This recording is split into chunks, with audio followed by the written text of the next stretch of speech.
everybody. Today is Tuesday. It's Wednesday, and we're Wednesday at noon, which is not the time I normally meet. So, for those of you who've come over to join us, I had a lot of reaction to my posting. You were going to be here, Tim, but it takes a while for them to move in and get to be part of our space. I would like you to meet Tim Walter. He is joining us all the way from Yorkshire. And in case you're wondering about why aren't those bluebells behind her like she normally has, that's because we're in Yorkshire today. And this is Yorkshire Dales. Isn't that what it's called? Yorkshire Dales. Excuse me. Yes, the Yorkshire Dales. And it's a beautiful part of England. And if you've never been to England, people say, oh, I want to go to London. I want to do this. I just tell people to go to the city of York. To me, it's the best. If you want to see modern England, ancient England, medieval England, all in one place. You can even go into a museum that shows you Jorvik when it was the Norse capital. And that, to me, was one of the most fascinating museums I've ever been in my life. And how they found it and how they developed it. Of course, I have a friend in archaeology who said, you dig 2 feet anywhere in England, you're going to find something. Yeah, I think that's true. They've been there way too long. So we're starting to build up people. There's a couple things. Tim, do you want to introduce yourself quickly? And then I'm going to go over some terms I think might help people. Okay, well, I'm Tim Walter. I'm a house healer and alternative life coach for Alternative Read Spiritual. I have I'll let Nancy Jean sort of suggest where my YouTube channel is, but some of you maybe have found that already. I've been doing house healing for about 13 years or so now, professionally. And so I help people move on from their blockages or from their unusual, unusual experiences that they might be having at home. So, or their place of work. That's the sort of thing. That's me, really. Well, very good. And that's where, if you're going to have to sit in a house that's got something weird, you need Tim's your man. Tim's your man. And that's how to reach him, Tim Walter at nightrose.com. Yep, that's it. Super, thank you. You also wrote a book about all this wonderful stuff. Yeah, well, there's Spirit and Earth, which was co-written with a good friend of mine, Adrian Ingleton-Weber. He's a house healer. And in fact, he was one of the people that taught me all those years ago. I also learned from my mentor, Hamish Miller, who maybe we'll touch on. That's how I found Tim, was Hamish Miller's. Yeah, Hamish, there's a wonderful video. I say it's wonderful, I made it, but it's a wonderful video because Hamish Miller is in it, where he talks about his near-death experience and he talks about his life. He's a fantastic guy, and he was really deeply involved in earth energy, and we'll talk about that a little bit more later on as well. So I recommend having a dip into that. And lots of folks there. There's lots of people saying hello, and I don't know how to. I can't type at the same time. I do it. Thanks everybody for being That's here. Great. Lovely. And I'm going to put in Hamish Miller's name because Hamish. I'm sorry, I'm not. I'm Hamish Miller. Hamish Miller. Hamish Miller. He was Hamish a Scot. Miller is the guy. Yeah, banner. Show banner. And I'm going to. I just made us Hamish Miller. I didn't mean to do that. But anyway, that's the name. And he's the one who started you on your journey. And Hamish's life story. Did you do the YouTube video where he followed the chakras of the earth? I made about 3 fairly long-running videos with Hamish, where he was. The first one we did together was called the Spirit of the Serpent. I can't remember what it was called. The Spirit of the Serpent, which was a 30-minute documentary about Hamish Miller and colleagues, friends of his, basically exploring the earth energy at the Merry Maidens, which is an ancient sacred site down in Cornwall. That was the first one. And then we made one about dowsing, and we made one about parallel community, which was something he was deeply involved with, very passionate about towards the end of his life. Those were the 3 main long-form videos we made. There is another one that was made by Channel 4 over here in the UK. That's the one, I think. That's the one, which was actually about him. Literally, he was dowsing the Michael and Mary lines, which is what he was really well known for. And his book, The Sun and the Serpent, is the tale of him and Paul Broadhurst tracking the lines across the south of England. But that documentary made by Channel 4, I think it was in the late 80s. It is actually really worth dipping into if you can find it, because there are shots of Hamish with a really long dowsing rod, metal dowsing rod. He's driving and he's got the rod and he's dowsing at the same time as he's driving through these country lanes. It's hilarious. Yeah, well, it is. And for those of you who don't, this is going to get into the terms before we get into what Tim does. Tim does dowsing, and these are dowsing rods. And you've seen me douse with these if you've watched very much. There may be some people who have absolutely no idea what the heck we're talking about. Dowsing can also be done with pendulums. And you do that when you do a lot of your house clearing work, I know. Yeah. Either they're interchangeable, really. Dowsing rods are really, really useful for working outside, where a pendulum is going to get blown around by the wind. Dowsing rods will counteract the wind without any problem at all. A lot of people know dowsing as being the way of finding water. I had a comment the other day that was saying, I thought that was just for water. It's like, no, it's not. The old dictionary definition, it used to be in existence about 10 years ago. The dictionary definition of dowsing then was the art of finding hidden things. And that literally is it. It's that process of asking questions to get a yes or no response about absolutely any aspect of the unseen that we have in our world. Yeah. So with that, he does dowsing, and we'll get into more of your house healing, and you talk about geopathic stress, which is where used for energy emanating from the earth that causes us problems. Yeah, geopathic stress for me, I mean, in a lot of this sort of subtle energy world that we kind of deal with, spiritual and all this sort of thing, there's a lot of different interpretations of terms. And for me, geopathic stress is actually a collection of influences that we can be affected by. Some people go out and douse what they call geopathic stress lines. To me, that means they're dousing earth energy lines that are detrimental. They're out of sync with the people that are in the space. But geopathic stress is broadly a definition that is recognized in the dowsing community as people being affected by the subtle energy emanations from the environment in which they're either living or working. Well, this lady is true. She knows exactly what it's like to live in a house like that. I did a long reading for her, and finally I said, there's something wrong with your land. And 4 psychics and 5 shamans later. Yeah. And she had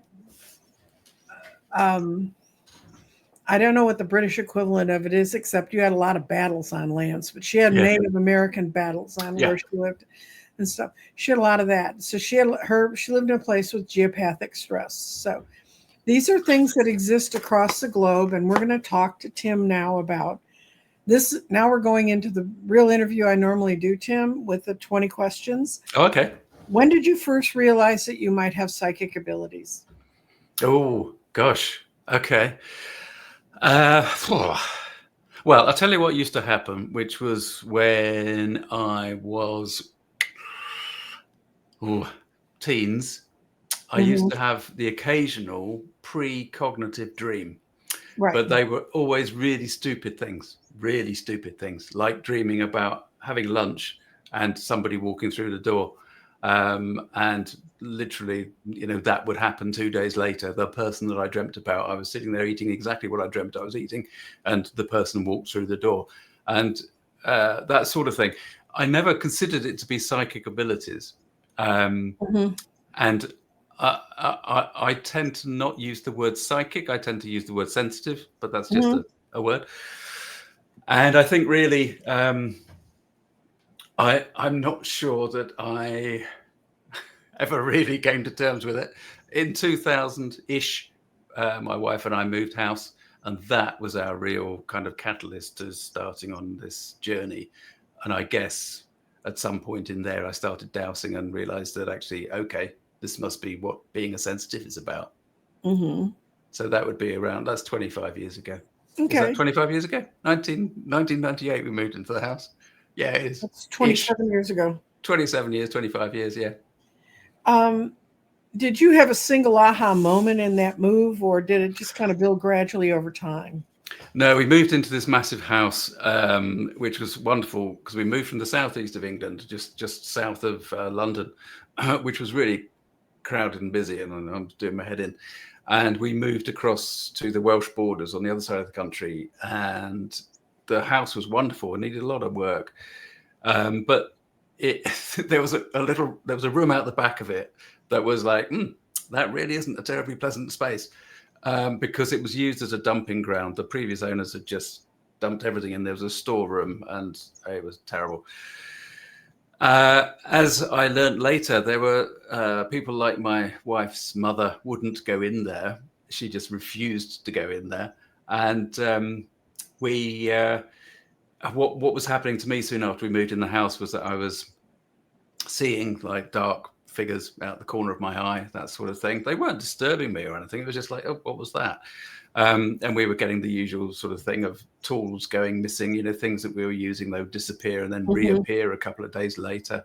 And lights flickering, television being turned off, and radio, the CD player being turned off.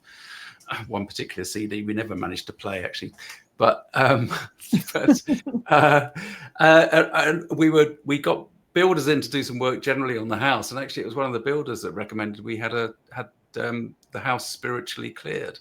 And I think it was that phrase that was the first time that I would have heard that expression. So didn't know what it was, but we had 3 dowsers turn up to kind of investigate what was going on, and that's when we found out we had spirit of a lady that was trying to make contact with us, living in the house. And her words were, through these dowsers, I just want to be part of the family. So that's what we did. We said, well, okay, well, fine, great. We haven't got a problem with her being here. And that's why I learned to dowse, so that I could speak with her. Oh, cool. Yeah. See, guys, so if you live in a haunted place, it may not be, the first thought should not be send them away. Absolutely. Yeah. And if I may, it is actually a really interesting point, because often the catalyst for our spiritual development starts as something that we think is really spooky, really scary. And of course it can be. I mean, it can, but that catalyst can be the launch pad for something absolutely amazing as you follow it. And as you just go with what occurs. And, if you've got professionals coming in to help you in any sense, in terms of coming to terms with that, then go with it and just, experience it and try not to be too spooked by it. But I do recognize that some of them can be really scary. Oh, well, you're sitting at home, you're not expecting anybody else to be there. No, exactly. Sudden, what? Yeah. How did people around you react when you started sharing your experiences? I was very, very, very cautious about sharing my experiences. And one of the reasons was that I have a brother that's 2 years older than me. And at the time that we were moving house, that 1998 period, so mid to late 90s, my brother actually was, how would I put this? He began suffering from bipolar syndrome, but nobody realized. And effectively, he had a breakdown, and he was actually sectioned under the Mental Health Act. And that sectioning occurred a little bit before we moved into the house. So bless him, he's fully recovered now. It's all managed and all the rest of it. But it was significant for me because, for a start, when we started having these experiences, I thought, I think I'm losing it. This runs in the family, Yeah, exactly. And so even when I was having conversations with the guardian energy there, as we learned that that's what she was, and her name was Jane, that's what we referred to her as I was, going about the process of dowsing and talking with her, I did frequently think, I think I am going insane. So I didn't want to share that. I didn't want to share this experience with people. As it turned out, as I gradually told 1 or 2 people, I mean, my father My father reacted very strangely. It was like, yeah, well, of course, that sounds amazing, Tim. That's really interesting. Don't tell your mother. And I thought, well, that's a bit odd. I don't know why he said, don't tell your mother, but that's fine. I told my mother anyway. And she was like, oh, that's great. Oh, that's really interesting. Don't tell your father. And so it was like, what? So I never got to the bottom of what that was about, but they were just concerned for each other. So there was a lot of this concern, and of course in the back of their minds was the fact that, well, is Tim going the same way as his brother?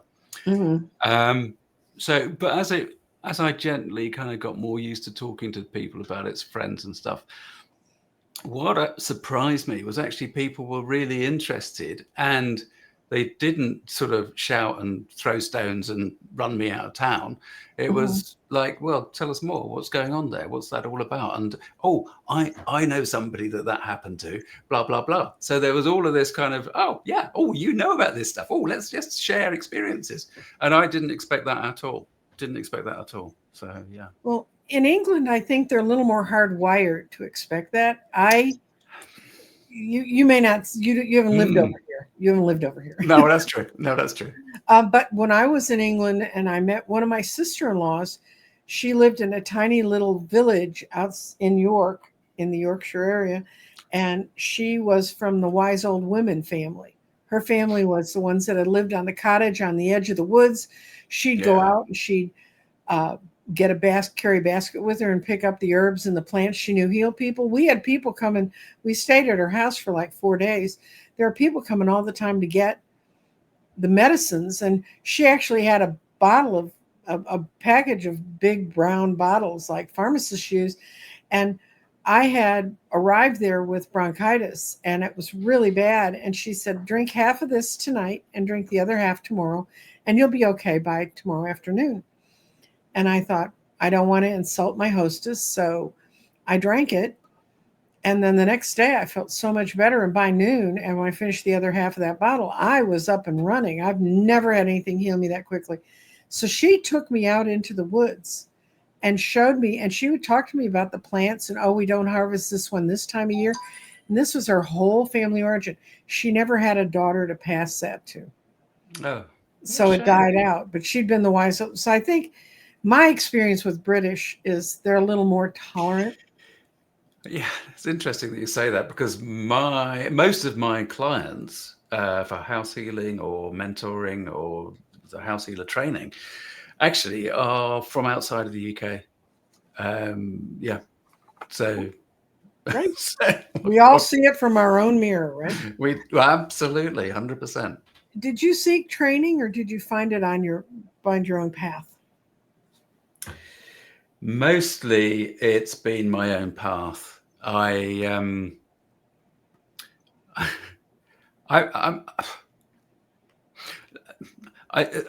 a year ago, I connected up to some old school friends of mine, right? This will give you a background about how I treat things. These were school friends that I last saw when I was about 16 or 17. Okay. And suddenly at 60 something, these people appear. So I've joined a WhatsApp group. And I said to the guy that contacted me in the first place, I said, yeah, I was really antisocial at school, wasn't I? And he says, no, I wouldn't say that, Tim. No, independent.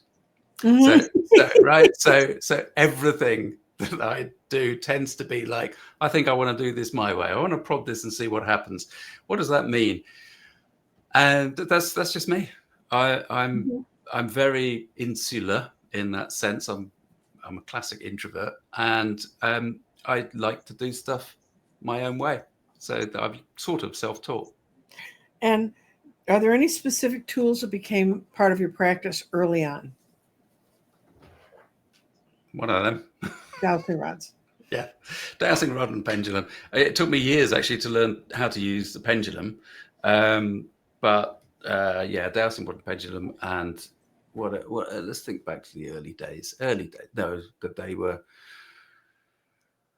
What really fascinated me very early on was not so much the tools, not the implements, not the charms and all the rest of it, because what fascinated me was the nature of reality. I because of my brother's breakdowns and what was happening there, what I was fascinated by was the question of what does this mean about reality? And so as soon as I got into earth energy with the dowsing and that sort of stuff, what really drew me was what is going on at these sacred sites.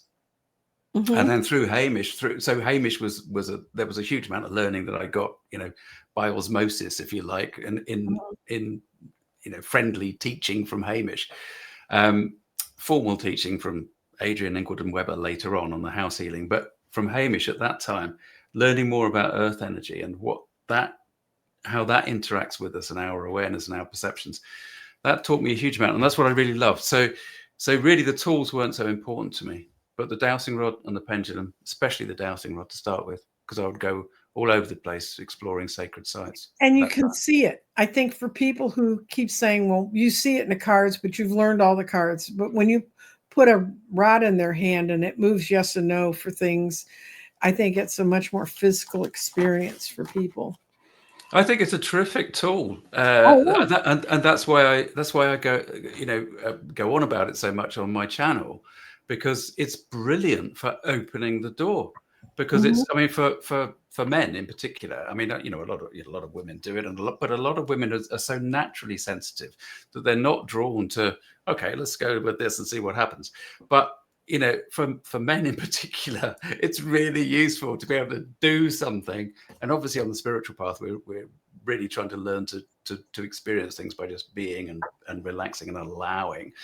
But in the early days, having a dowsing rod and getting confirmations of what you're getting and developing your own intuitive connection in the way that I did with Jane, learning to have conversations and to listen and to hear her, it was incredibly helpful. Jane, for those who don't know, because you didn't say her name, that was the spirit in the house you moved into. Yeah. And as she turned out to be, she was a guardian of the energy in that house. So she was far more than just a ghost. Yeah. Do you have any mentors and teachers other than Jane?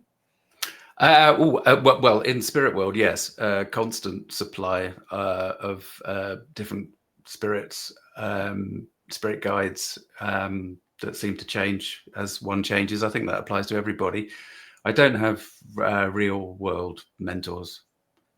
Okay, so if you're solidly here, for some people, that's the way it goes. Other people come to me, and one of the things that was a catalyst for doing this series was, well, who can I study with and where can I learn? And that's not how I learn, but there are ways to do that. You just have to open your mind up to it. Yeah, I mean, I'm very comfortable. Well, as I just said, learning on the doing the tasks and learning that way, and being instructed and guided by that energy that is there. It's just as absolutely as you say. One sort of learning suits one sort of person, and that's as it goes. As with everything, sorry, I will just say this. The uniqueness of our experience is the thing that really fascinates me. And this is why I will always be found talking about the idea that we do live in our own unique universe. And the components of that unique universe are absolutely dependent on the uniqueness and the individual human being at the humanistic level. But obviously that funnels down or up into the soul energy that is incarnate and is within us all the time anyway. So it's the uniqueness of the experience, and that applies across the board to absolutely everything, not only to what we like to eat, but to the way we learn. So yeah. Okay. How did you learn the difference between psychic impressions and your imagination? Oh yeah, that's a good one. I remember attending a class. I did attend a class, one or two of them. Yeah. I was in a remote viewing class, and I went up. It was being run by a guy called Professor Peter Stewart. He's no longer with us. He was a very experienced dowser, one of the British Society of Dowsers. And he used to be really keen on remote viewing. And we had an exercise, and I went up to him after this exercise, and I said, Peter, how do you tell the difference between imagination and what you're given? And he said, feel it. I said, oh. And he said, yes, you feel that you can feel being given, and you can feel the created when you're imagining, and it really does go the other way. That's the way I experience it. And to me, that was one of the most important lessons. But also, it's useful to know and notice that, because it's not about shunning the imagination, because it's really useful to be able to imagine, because that what that's doing is actually kind of exercising the connection. Because the more one imagines, the more one allows one's imagination to go and to visit and to explore, then actually what you're doing is opening up the possibilities for information to come in to that same tube, if you like. So that's what I actually sometimes encourage people to use their imagination. And it shouldn't be forgotten that the imagination carries an energy. And so when we visualize, we are effectively connecting into the subtle energy and utilizing the same sort of frequencies that we do when we are given information too. That's as far as I'm concerned. Well, my second husband was a physicist, and he had pioneer patents in physics in microcircuitry. And he created an epoxy with another guy that they could put on the outside of microchips so that the microchips could go into outer space. Because before that, if they put a microchip up in the space, the solar winds just burnt it up. Right. And I was talking to him one day, and he was talking about how I can see things and know things. He said all of a sudden one day, he and I just knew that we could take these elements and put them together and seal these chips, and it would work. And he said there wasn't anything, there was certain level of knowledge that would let you, but it was like a new thing. So he had the pioneer. Folks, do not think it made me gazillions of dollars. He worked for a corporation that owned every thought he ever had.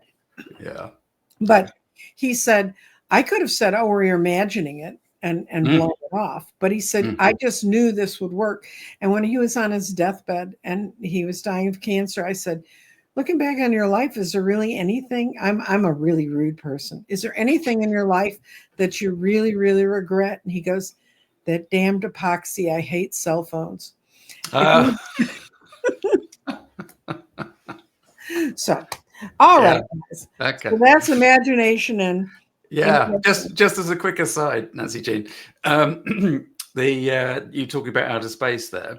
The thing that I find equally hilarious and fascinating is that the wheels on the Mars Explorers, the width of those wheels, the guy that was responsible for designing that part of the Explorers, he doused to find what's the width that those wheels should be, because they knew very little about the surface and what they were going to encounter. So those wheels were doused. Well, that's brilliant. Way cool. That's very cool. Yeah. Okay, now challenges and breakthroughs. Have there ever been a time when you really kind of doubted yourself, and how did you push through that?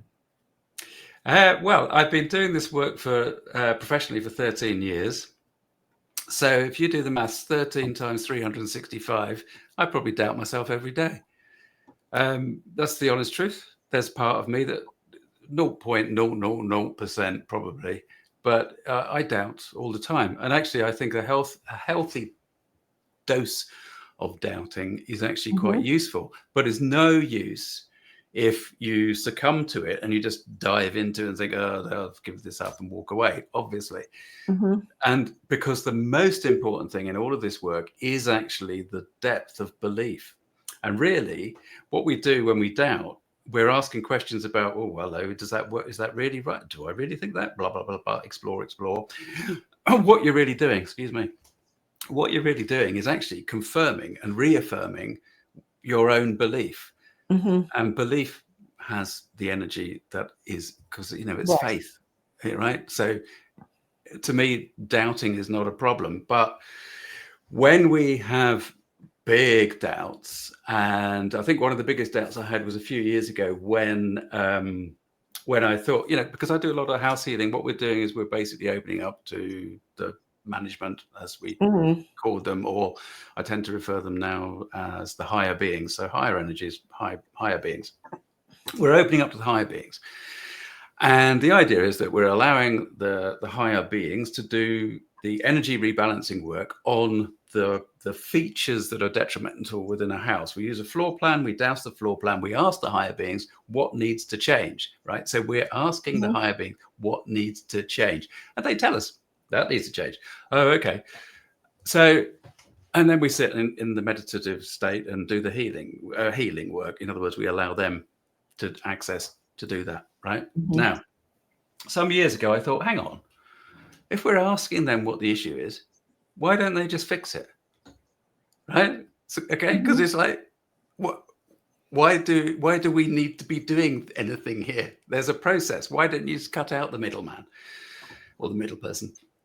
Now, and that was actually for me a big problem, because that doesn't make sense to logic. It doesn't make sense. But of course, we're not dealing with logic. We're dealing with intuitive, subtle energy. What we're actually dealing with, as I figured out in the end, was our role as the house healer is to simply act as that point of awareness in this vibration. So we are that pivoting point on the seesaw, or whatever you want to call it, that fulcrum. We are that point, or we're that doorway, we're the portal to allow that to take place, that two-way interchange of information. Yeah, I mean, if we weren't here, if the human species wasn't here and there was still work to be done within a dimension that was similar in density to this, they would find a way. There would be a species that did it. But, you know, at the moment, it's the human beings, and that's fine. So I guess that I kind of broke through that particular barrier through logic and talking to upstairs. It's very obvious, really, but sometimes we get lost in it. You've got to open. I keep telling people, especially when my least favorite question recently has been, what do my guides want me to know? Well, they're your damn guides. I mean, you talk to them. No offense, but they are. And, you know, and that's how we learn, and that's how we improve. And when each of us gets to a point where we can talk more closely to our guides and to our mentor or the higher management or whatever you want to call it that's over us, then the faster we're going to move ahead. Yeah, and this is part of that whole concept of the person living in their own universe. The guides, everybody's individual personal guides are there actually as a part of their individual unique universe. They are personal, and they are actually a part of us, and we are a part of them. I mean, clearly they're not a part of us at the physical level, but this is just the blobby bit at the end of that whole scale of vibrations that come down into the physicality. You know, so yeah, there is no each person is on their individual unique path, and the guides are there for a reason, and they're called guides for that reason. That's Speak right. to them, talk to them, ask them. My guides pushed me around for years. When I finally got their names in my early 60s, and I met her in a meditation, and I talked to Addie, and I said, well, I'm sorry I didn't go looking for you earlier, talking to you and everything. She said, it's okay. You did everything I told you you're supposed to do. Yeah, well, quite exactly. Yeah, she had no gripes with me. She didn't need to make herself known. It's an interesting one, because the going back to this kind of nature of reality that we live in as human beings, you know, our consciousness in the different levels is an integral part of that experience. And so obviously what we experience as a human being is our conscious awareness, but our subconscious is absolutely really in control of what we experience in the conscious state. And our guides are all in there, interconnected with our subconscious. So the philosophical question, don't want to get too heavy, but the philosophical question of is there free will is highly debatable, but we have to live it that we have free will. But quite frankly, our experience is what the guides would want us to be experiencing, but also they will put points in there to say, you know, look, come on, okay, let's make some conscious decisions in here, because we grow from our conscious decisions, right? So their presence is always fluctuating between the subconscious and the conscious, and they know damn well what our path is and what we've agreed to before we come down here. So sometimes those things are put in our awareness, in our conscious awareness, like living in a haunted house or a troubled house. It's catalyst. An energetic house. Yeah, energetic house. Okay, how do you handle skepticism from yourself and others? And I know you had to come Tim and I have a similar background. I had a degree in broadcast film, and I worked on creating videos and working with PBS and stuff. And trust me, that is a powerhouse for you to learn how to push for your idea no matter what anybody else says. Because at the time you're talking to these people, I see this putting together this way, and they don't. And I'm sure you ran into that in that world. To a certain extent, although I, quite frankly, I mean, I was, I don't know how long I was involved in all of that side of things. Don't know, I'm not even trying to put years on it. But quite frankly, my, how do I put this? I wasn't terribly successful in that arena, Nancy Jean. Neither was I. I only stayed for 4 years and then got pregnant and had kids. So yeah, well, I couldn't get pregnant, but we had I was pitching the spirit of the serpent. Mm-hmm. Yeah, that's the one. A lot to the broadcasters, and in those days. So we're talking 2003. It was just like, nope, Mm-hmm. that's, and then even the religious people, the commissioner for religion and whatever, it's like, no, we can't do that. That's pagan. No, can't do that. And it's like, I kept tweaking the pitch, and it wouldn't go anywhere. Sorry, what was your actual question? I got lost. How do you handle skepticism from yourself or others? Skepticism. Well, I was asked 18 months or so ago to respond to a journalist. A journalist approached me to talk about geopathic stress and house healing, and his pitch was that he was going to be publishing something it was one of the big papers in the States. I don't think it was the New York Times, but it was something like that. And I just said to him, right, okay, so I'll take part in this. I'll answer your questions as long as you don't paint me as a snake oil salesman. Mm-hmm. And he said, well, there is a danger. And I said, well, okay, I'll just tell you what the truth is and what my truth is and see what happens. Mm-hmm. And actually, he was quite he was quite sympathetic to what I was saying for him. But the final article, which did not go in the paper that he was trying to get it to because they rejected him, but he went into a lesser paper. Can't even remember what that was, and it was what you'd expect. It was like, yeah, this guy is taking people for a ride, and there's no such thing as such and such, and all of this. And it was like, yeah, that's a shame. So how do I treat it? Well, I've come across. Do you know what? Don't think this will be offensive to anybody that's watching this. Some people that have very strong religious beliefs. You're safe on my channel when you're talking about that. Very concerned about this sort of thing because they don't understand it. Mm-hmm. And if it doesn't fit into their religious structures that they are quite rightly very protective of, then mm-hmm. they can get very upset. I mean, as you know, people will get really upset and angry about things that they don't understand, especially spirituality that mm-hmm. is so personal. So if they feel in any way that their personal stuff is being insulted or being threatened, they get really upset. Mm-hmm. And cynics basically fall into that camp. So I have encountered various religious-driven people that, mm-hmm.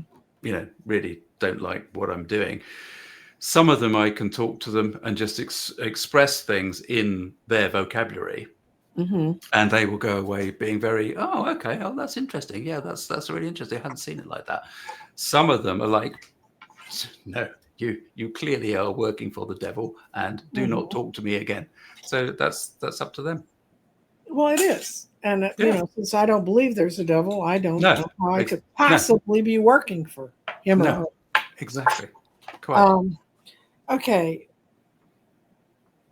Have you gone through weaker and stronger phases? And could you align it to like elements moving around in your life at the time? Do you mean in the sensitivity? Spiritual, yeah. Like some days I wake up and I don't feel like being sensitive. Oh, heavens. I mean, I was talking to my guide just yesterday, and it suddenly occurred to me. I said to him, "Oh, we haven't spoken for a while," and he was Hmm. like, "No, we haven't. No, oh, Hmm. yeah, I really should. Yeah, I should talk to you more often. Yeah, like I used to." Hmm. No, it fluctuates, and my guide. I mean, Jane was there in the house, and she's now part of my healing team. There's a team of Hmm. guides and energies that work there, or I ask their assistants to take part. But there was a period in my life where I had another guide who was a very, very, very different energy, and he turned up and was present, and then he went away, and then I met this particular guide of my own personal guide, and turned out he was the same. It was the same guy. So he appeared in the house. They have And different names in different places. yeah, well, and this guy is well. He didn't have a different name. He actually had the same name because it was Merlin. And Okay. but I refused to recognize him as that because I Okay. said that's ridiculous. You can't. I'm not calling anybody Merlin. Because I don't believe that there was a Merlin. The more I researched into it, I found that there probably was a guy that was probably linked into it. And then, of course, Merlin has become this archetypal energy within the collective unconscious. Hmm. But so when I was working with that particular guide, because I did say, yes, I want to work with you. And I did go to meet, I learned, oh yeah, there's some more learning there. You see, I'd forgotten about that when you asked me the question about training and learning. I learnt very specifically from a spirit medium to channel that particular guide and Hmm. would go into trance and channel him. And I did a lot of blog posts years ago based on those channelings. And so that was a phase in my life where he was incredibly present and incredibly so. I mean, his energy was so strong, and it would come in from this side, literally, because I'd learned to work with him like this.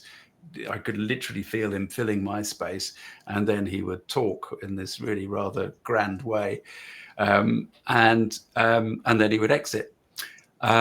So that was a really interesting time in my life. He moved away. He's still present, but I don't feel those energies like that. It's a very different kind of feeling. But I expect these things to change Hmm. because that's part of what we are. Life is not. There's nothing in life that remains the same. So we can't expect our spiritual development to Hmm. stay static. Right. So it's always going to change. Guides are going to change. Energies are going to change. The way you feel are going to change. And environmental energies are going to change. Even the solar How energies do are you changing. how do you protect your energy? I wear things like that. Okay. But I also do what we call a chakra protection exercise, which is to go through and put a filter in place. I do that on a Hmm. regular basis. But I'm constantly clearing this office. I'm constantly clearing this space because of the way that I work with clients. So Hmm. when I'm working either one-to-one doing the mentoring or the house healing or just working with other people's energy, I prepare for that. I meditate and open Hmm. up to be connected for those Right. people. And if I'm doing the house healing work, then clearly, absolutely, I want to be as prepared and as optimized as possible in connecting to that universal compassion that is there for everybody. So I do that process, and then I will close down and clear thoroughly every time. It's not an option as far as I'm concerned. It's just not an option. It's part of the way It to freaks work. me out. I've interviewed a couple readers. Oh, I don't have any clearings, and I'm like, Oh, I couldn't believe I it. But I think they just do it innately. They learned it somewhere along yeah. the way. How has your work changed your worldwide view and your beliefs about life and death? We're in How the easy let's questions now. let's take that. That's fine. Let's take that. Just tell me if I go too deep on this one, right? Because let's take that one bit at a time. So the first bit was how has your belief changed your outlook on life? I think is broadly what you said in the first bit of that. Hmm. So there is not a single thought that I have these days or a feeling that I have these days that is the same as what I used to have before I encountered Jane and started on this path. Hmm. There is nothing about me that is the same. I used to be incredibly depressed, and I mean clinically depressed. Early 20s, I probably was verging on being an alcoholic. Prior to that, I had almost killed myself because I just hated the world so much and was completely lost. So from that darkness, you go to, come on, guys, this is an amazing place. This is simply amazing. It is just unbelievably clever the way this reality is put together and why it's put together. And I mean, I've got a few notes that I'll take back upstairs when I go to say, look, really, does it have to be like that? But, you know, it is an amazing experience being alive. So in that sense, it's a complete 180 or 360 reversal. Sorry, remind me of the other bits of the question. Oh, it was, has that have changed your belief about death? Yeah. Yeah. I was brought up in a C of E church, so Jesus and the idea of which church? The Church of England. Church of England, yeah, okay. Church of England, C of E. Yeah. You got other churches there, you know. Yeah. We got Methodist Church, and we got Baptist Church, and we got the Catholic Church, and we've got all of those. But so I was brought up with this idea of God and life after death and all of that, and angels and all that stuff. Didn't sink in. I didn't really understand it. And I found, you know, as a child, church was intensely boring. So, you know, it didn't really sink in. Now I have absolutely no doubt whatsoever that, you know, we continue in a different vibration, and death is a doorway that we pass through, or a doorway that we step through, and that is 100%. It is what it is, and that makes a lot more sense of what this experience is about. Because without understanding the continuity of life, this experience here doesn't make a lot of sense. Okay, that's kind of how I feel about it too. And I know now you did really work in media, because I remember being that kind of depressed. Yeah. What are the more powerful readings you've ever done? And why did you think it was memorable?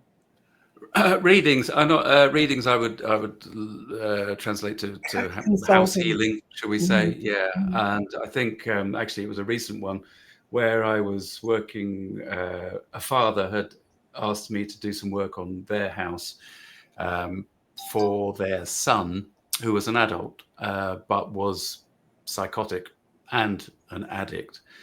Now, I would love to say that the work that we did meant that he went skipping off into the sunset a happy bunny. That wasn't the case. But what it did was to actually cleared his state of awareness, helped the father hugely as well.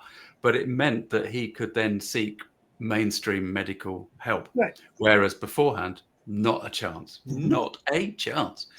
And so over the years, I've had some success with people with bipolar, and have had quite remarkable, you know, kind of like doctors are saying, well, how did he get like that suddenly, you know, improved?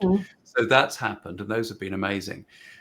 But you know, somebody that was so psychotic as this youngster was, no, it was a challenge. I felt to take it on, but also in experiencing that, I learned a lot about different levels of energy. And although we both agreed that there is no devil, there are certainly entities that we would call demons. Oh, there's darkness. And yeah, we'd have no light. And so dealing with this guy, accessing that level of darkness, and to have it embodied present here, was a first. And you know, it's like, okay, I get this, I understand, right? This is XYZ what we have to do. But yeah, that was from the humanistic perspective, that was quite extraordinary. Okay. Yeah, we're going into advice from Tim. What advice would you give someone who's just starting to explore their gifts? Take it gently, because because, this is all called subtle energy, but Mhm. the impact of it can be far from subtle. Now, sometimes people's spiritual awakening occur. We talked about people that have got particular houses that are giving them trouble, but sometimes their spiritual awakening can hit them like a steam train Mhm. and completely knock them off their reality. And that can take a lot of recovering from. It can give them bipolar, it can give them psychosis for a short term, all of those things. And in fact, a lot of people these days are waking up with such abruptness that actually their symptoms are briefly like being psychotic. Mhm. So I've actually got a book coming out in November, just to drop that into the Oh, conversation. well, we'll have you Um, back on. You can explain that again then. okay, and that the emphasis in that book is to take people on a gentle spiritual path of development. It's basically following the same sort of path that I did, Mhm. dowsing earth energy, spirits, blah, all of that sort of stuff. But the point that I make in that repeatedly is just be gentle, take it easy, don't force yourself, and don't go anywhere that you feel like, oh, I've got to be brave and do this. Don't push yourself like that. Don't be foolhardy.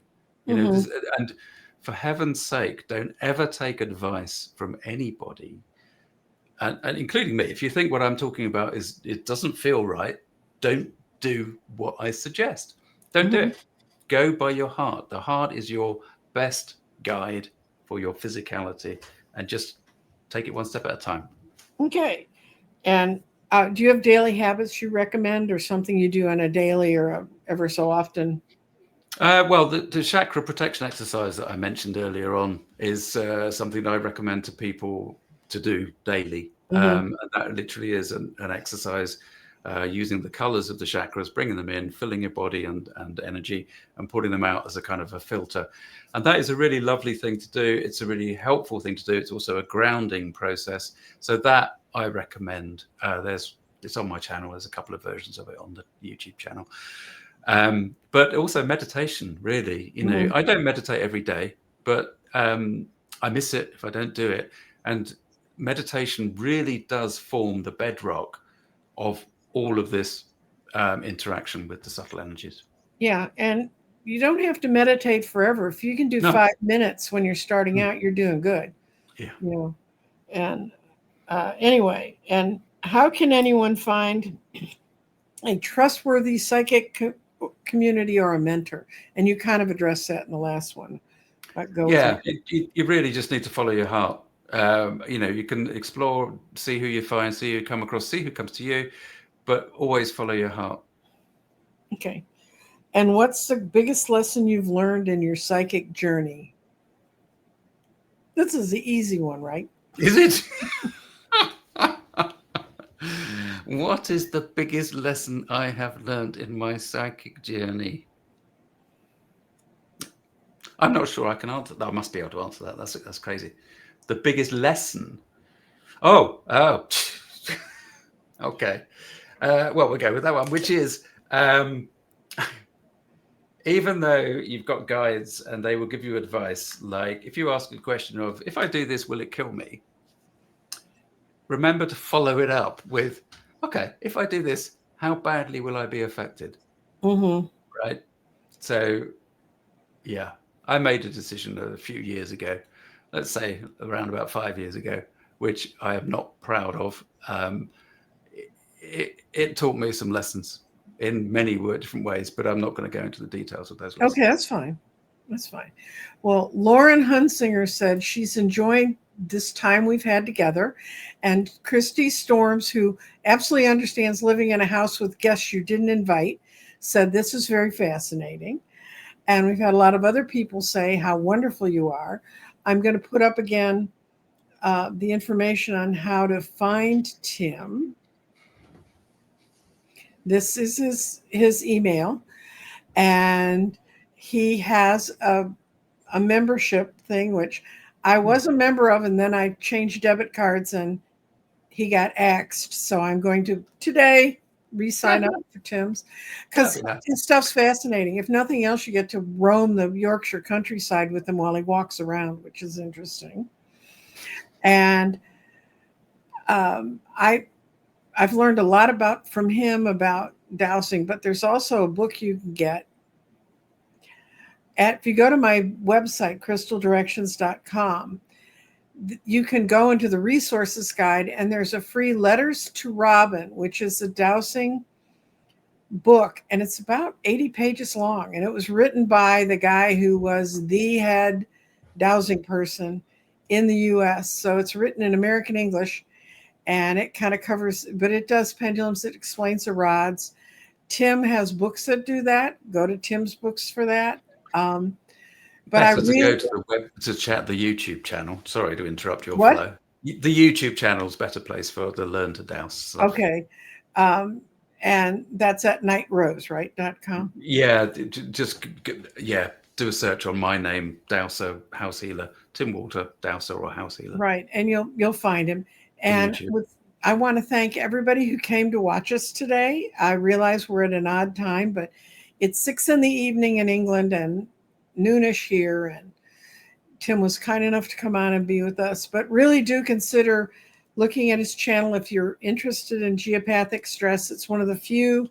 We don't have a lot of channels on this side of the ocean that really speak to this subject. And so I'm hoping people will come over and find you, Tim. And I enjoyed again speaking with Tim. It's always delightful. And I thanks everyone who showed up. And if you like this show, share it with a friend. If you think, I know a friend who could really use that kind of information, share it with them. And also go back and like. YouTube's getting real picky about how well they will spread the word on my channel. And so I really need every like and every share I can get. They're being that way again. Anyway, everyone take care, and thank you, Tim, once again for being here. Goodbye. Absolute pleasure. Thank you. Bye-bye.